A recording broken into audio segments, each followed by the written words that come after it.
Welcome back to Sunny Side. ഇന്ന് ഞാൻ വന്നിരിക്കുന്നത് ഈ വിസ്തയുടെ AC ക്ലീനറായിട്ടാണ്. ഇതെൻ്റെ ഫ്രണ്ടിൻ്റെ MG ഹെക്ടറാണ്. 2021 മോഡലാണ്. നിയർലി 27,100 കിലോമീറ്റേഴ്സ് ഓടിയിട്ടുണ്ട്. അപ്പോൾ പുള്ളി റീസെൻ്റ്ലി എന്നോട് പറയാൻ തുടങ്ങിയിട്ടുണ്ട് AC ഇവൻറ്റ് ഒന്ന് ക്ലീൻ ചെയ്യണം എന്നുള്ളത്. ഞാനിത് ആക്ച്വലി നാട്ടിൽ ലുലുന്ന് മേടിച്ചതാണ്, ഓഫറിൽ എന്തോ കണ്ടപ്പോൾ മേടിച്ചതാണ്, ഉപയോഗിച്ചിട്ടുണ്ടായിരുന്നില്ല. അപ്പോൾ ഇതിൻ്റെ ഈ ഫ്രണ്ടിലത്തെ 4 ബ്ലോവേഴ്സ് ഒന്ന് ക്ലീൻ ചെയ്യാമെന്ന് വിചാരിച്ചു. ആദ്യം നമുക്ക് സെൻറ്ററിൽ 2 ബ്ലോവേഴ്സ് വെച്ച് തുടങ്ങാം. അപ്പോൾ without wasting much time let start the video. First നമ്മൾ ഈ സെൻറ്ററിൽ കാണുന്ന എയർ വെൻറ്റിലാണ് ട്രൈ ചെയ്യുന്നത്. ഞാൻ ആദ്യമായിട്ടാണ് ട്രൈ ചെയ്യണത്, എനിക്ക് വലിയ പിടുത്തമില്ല. ഇത് ഫുൾ ഉള്ളിലേക്ക് കയറണമെന്നാണ്.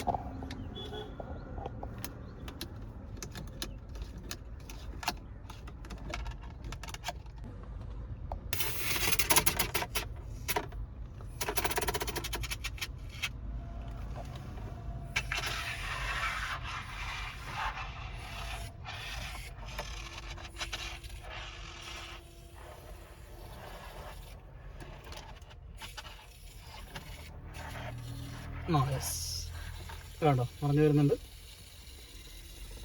ഇപ്പോൾ ലെഫ്റ്റ് സൈഡ് ആയിട്ടുണ്ട്. റൈറ്റ് സൈഡ് നോക്കുമ്പോൾ കുറച്ച് നിങ്ങൾക്ക് കാണുന്നുണ്ടോ, അതിൻ്റെ ഉള്ളിൽ നിന്ന് ഫോം വരുന്നുണ്ട്. ജസ്റ്റ് എന്നാലും ജസ്റ്റ് ഒന്ന് ട്രൈ ചെയ്ത് നോക്കാം. മൊത്തം വരണമെങ്കിൽ വന്നോട്ടെ എന്നുള്ള അർത്ഥത്തിൽ.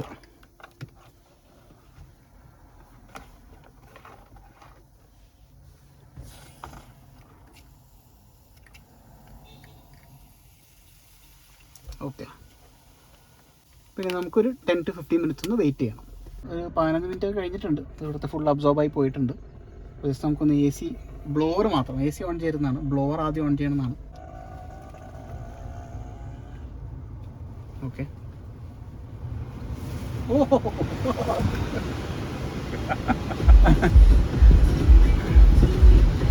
നേരത്തെ നമ്മൾ വെച്ചപ്പോൾ ബ്ലോവറിൻ്റെ കാറ്റും കുറച്ച് കുറവായിരുന്നു. അപ്പോൾ നല്ല രീതിക്ക് കാറ്റും കൂടിയിട്ടുണ്ട്. അപ്പോൾ സാധനം വർക്കിംഗ് ആണ്. ഇനി ഇപ്പുറത്തെ ബ്ലോവർ ഞാൻ ഫുൾ അടച്ചു വെച്ചിരിക്കുകയാണ്. അതേപോലെ തുണി വെച്ച് നമ്മൾ കൊത്തി പിടിച്ചിട്ടാണെന്നുണ്ടെങ്കിൽ വണ്ടിക്കകത്ത് ഫുള്ള് ഫോം മയമായിരിക്കും. ഇത് ഈ ഒറ്റയ്ക്ക് ചെയ്യുന്നതിൻ്റെ ബുദ്ധിമുട്ടാണ്. എൻ്റെ കൂടെയുള്ള ആൾ വീഡിയോ റെക്കോർഡ് ചെയ്യണം. ഒരു 2 പേര് വെച്ച് ചെയ്ത് കഴിഞ്ഞാൽ വലിയ പ്രശ്നമില്ലാണ്ട് തന്നെ ഓടിക്കോളും. അപ്പോൾ ശ്രദ്ധിക്കേണ്ട ഒരു കാര്യം, AC ഓഫ് ചെയ്തിടണം, ബ്ലോവർ മാത്രമാണ് ഓൺ ചെയ്യേണ്ടത്. ഇത് ഈ ഫുൾ ടച്ച് കൺട്രോൾ ആയതുകൊണ്ട് എനിക്ക് ആദ്യം മനസ്സിലായിട്ടുണ്ടായിരുന്നില്ല. ഇപ്പോൾ നമ്മൾ AC ഓഫ് ചെയ്തു. അപ്പോൾ ഡെഫിനറ്റ്ലി കാറ്റിന് നല്ല വ്യത്യാസമുണ്ട്. പക്ഷേ ഇതിൻ്റെ ഇടയിൽ ഞാൻ ക്യാമറ ഓഫ് ചെയ്ത് വെച്ചപ്പോൾ ഈ റൈറ്റ് സൈഡിലെ വെൻറ്റും കൂടി അടിച്ചു വെച്ചിട്ടുണ്ടായിരുന്നു. ഇവിടെ നോക്കി കഴിഞ്ഞാൽ കാണാൻ പറ്റും. ഇവിടെ നമ്മൾ ഫോം ഫില്ല് ചെയ്തിട്ട് ഒരു സൈഡിൽ നിന്ന് ട്രിപ്പ് ചെയ്ത് ഇങ്ങനെ താഴെ വീണിട്ടുണ്ട്. അത് നോർമലായിരിക്കും, ആരും ടെൻഷൻ അടിക്കേണ്ട കാര്യമൊന്നുമില്ല. അപ്പോൾ അതും കൂടി ജസ്റ്റ് ഒന്ന് ക്ലീൻ ചെയ്യേണ്ടത്. കണ്ടോ, വരുന്നുണ്ടോ? അത് പൊത്തി പിടിച്ചില്ലെങ്കിൽ ഇതേപോലെ വണ്ടിക്കകത്ത് മൊത്തം മഞ്ഞ് മയമായിരിക്കും.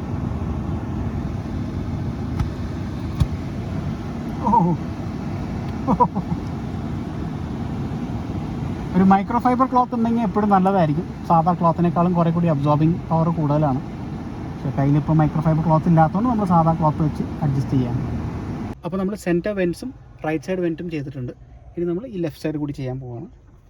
നേരത്തെ നമ്മൾ ചെയ്ത പോലെ വെൻറ്റിൻ്റെ ഉള്ളിലേക്ക് ഈ പൈപ്പ് ഇറക്കി കൊടുക്കുക. ചെറിയൊരു ചടങ്ങാണ് എങ്കിലും.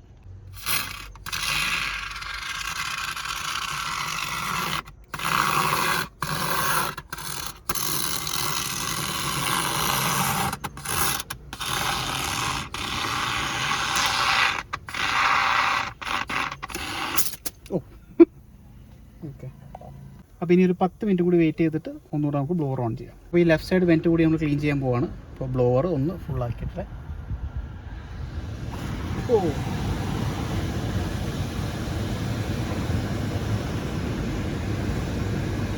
അത്യാവശ്യം നല്ലൊരു ഫ്രഷ്നെസ്സും ഫീൽ ചെയ്യുന്നുണ്ട് കേട്ടോ ഇതിൻ്റെ. അപ്പോൾ ആ ഫോമിൻ്റെ ഫ്ലേവറാണെന്ന് തോന്നുന്നുണ്ട്. പക്ഷെങ്കിലും ഒരു നല്ലൊരു സ്മെല്ലാണ് അത്. ഡെഫിനറ്റ്ലി 4 ബ്ലോവറിൻ്റെയും എയർ ത്രോ കൂടിയിട്ടുണ്ട്. സെൻറ്റർ ബ്ലോവറിൽ എന്തായാലും നല്ല വ്യത്യാസമുണ്ട്. ഇപ്പോൾ നിങ്ങൾക്ക് ആർക്കെങ്കിലും ഒരു AC വെൻ ക്ലീനർ യൂസ് ചെയ്യണമെന്നുണ്ടെങ്കിൽ ഇത് വിസ്ത എന്ന ബ്രാൻഡിൻ്റെയാണ്. വിസ്ത തന്നെ വാങ്ങിക്കണമെന്നില്ല, 3Mൻ്റെ ഉണ്ട്, അങ്ങനെ പല ഡിഫറെൻറ്റ് ബ്രാൻഡ്സിൻ്റെ ഉണ്ട്. ഏതാണെന്ന് യൂസ് ചെയ്യാം. ഞാനിതിൽ നോക്കിയപ്പോൾ എനിക്ക് നല്ലൊരു റേറ്റിലാണ് കിട്ടിയത്. ഇതിൽ MRP കിടക്കുന്നത് 650 സംതിങ് ആണ്. പക്ഷേ എനിക്കൊരു 450 റുപ്പീസിനെങ്ങാണ്ടാണ് കിട്ടിയത്.